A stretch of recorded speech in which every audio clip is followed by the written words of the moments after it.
दुनिया के इतिहास में राजा और रानी की कई कहानियां मौजूद हैं, जिनका कोई वास्तविक प्रमाण तो नहीं है, लेकिन उन कहानियों से जीवन की सीख जरूर मिलती है। ऐसी ही एक कहानी विजयगढ़ की है। विजयगढ़ का राजा अपनी रानी से बहुत प्यार करता था। वह अपनी रानी की हर इच्छा पूरी करता, जिसका भुगतान राज्य की जनता को करना पड़ता। रानी की कभी न खत्म होने वाली इच्छाओं से सारा राज्य परेशान था। रानी अक्सर उल जुलूल मांगे करती और राजा उन्हें पूरा करने के लिए नागरिकों को परेशान करता।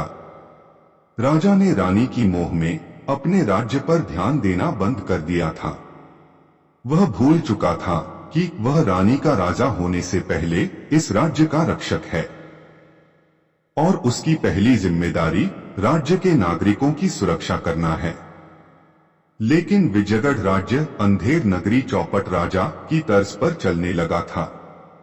एक दिन राजा को खबर मिलती है कि उसके राज्य में दक्षिण की तरफ से दूसरी सेना आक्रमण करने वाली है, जिसके लिए उन्होंने पहाड़ों के ऊपर किले का निर्माण प्रारंभ कर दिया है। लेकिन राजा अपनी रानी के साथ भोग विलास में मगन था। वह इतनी बड़ी बात नजरअंदाज कर देता है और कुछ दिनों के लिए रानी के साथ अपने राज्य से दूर भ्रमण के लिए निकल जाता है।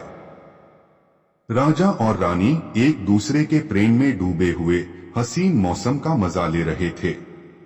उनके जीवन में खुशी और रोमांच की कोई कमी न थी।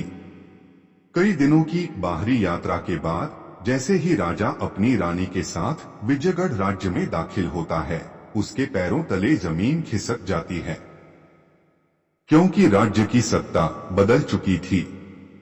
अब विजयगढ़ के सैनिकों ने राजा के आदेश का पालन करना बंद कर दिया था और उसकी जगह दक्षिण से नया राजा आ चुका था। राजा अपने पुराने सलाहकारों के पास गुप्त रास्ते से पहुंचता है। वहां जाकर वह अपने राज्य के पुरोहित से सत्ता परिवर्तन का कारण जानना चाहता है। राज्य के पुरोहित राजा को बताते हैं कि आपकी जनता आपसे बहुत परेशान थी, जिसके लिए मंत्रियों ने कई बार आपको चेताया था, लेकिन आप महारानी के साथ निजी वार्तालाप में लिप्त थे। विजयगढ़ की जनता कई बार आपसे मदद के लिए गुहार लगाने आई, लेकिन आपने उनकी एक न सुनी। वहीं दक्षिण के राजा ने यहाँ की जनता के लिए कई तरह की लाभान्वित करने योग्य योजनाएं बनाई हैं, जिसके कारण विजयगढ़ की जनता दक्षिण के राजा का साथ देने के लिए तैयार हो गई। राजा और रानी पहली बार अपने सलाहकारों की बात बड़ी गंभीरता से सुन रहे थे, लेकिन अब बहुत देर हो चुकी थी। राजा अपने सलाहकारों को आदेश देता है कि हमें दक्षिण के राजा से युद्ध करना होगा और अपना राज्य वापस लेना होगा। इसके लिए सारे सैनिकों को इकट्ठा करो। लेकिन सलाहकार राजा से कहता है कि आपके साथ अब कोई भी सैनिक आने को तैयार नहीं है। सैनिकों का कहना है कि आपने कभी भी उन्हें अपना माना ही नहीं। आप हमेशा अपने निजी जीवन में ही संलिप्त थे, तो आपको अब सैनिकों की याद क्यों आ रही है? अब सैनिकों ने दक्षिण के राजा का साथ देने का फैसला कर लिया है और आगे भी उसी के आदेश के अनुसार काम करेंगे।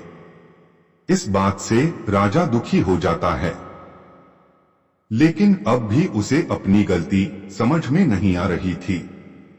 राजा अपने राज्य की सैनिकों पर ही आरोप लगा रहा था कि उसके सैनिकों ने उसे धोखा दिया है।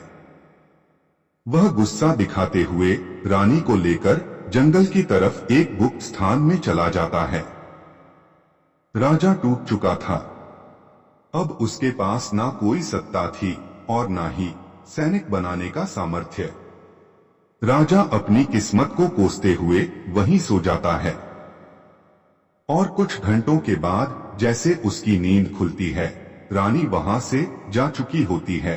राजा रानी को ढूंढने की बहुत कोशिश करता है, लेकिन रानी का कुछ पता नहीं चलता। कुछ ही हफ्तों में राजा की हालत एक भिखारी की तरह हो जाती है। राजा फटे पुराने वस्त्र पहनकर अपनी रानी को ढूंढने के लिए दर दर भटकने लगता है। जीने का एक ही सहारा रानी के रूप में बचा था, लेकिन अब उसने भी उसका साथ छोड़ दिया था।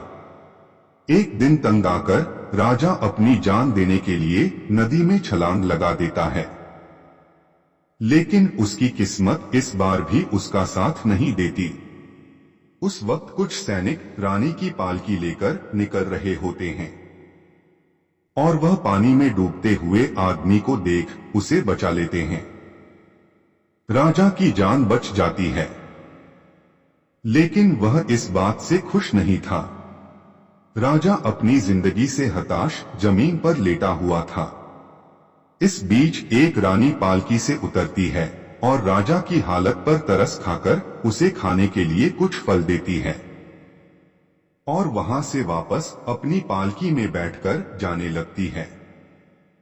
रानी को देखते ही राजा जमीन पर हाथ पटक पटक कर रोने लगता है, क्योंकि यह रानी कोई और नहीं बल्कि इसकी पत्नी थी, जिसने दक्षिण के राजा से विवाह कर लिया था और फिर से विजयगढ़ की रानी बन गई थी।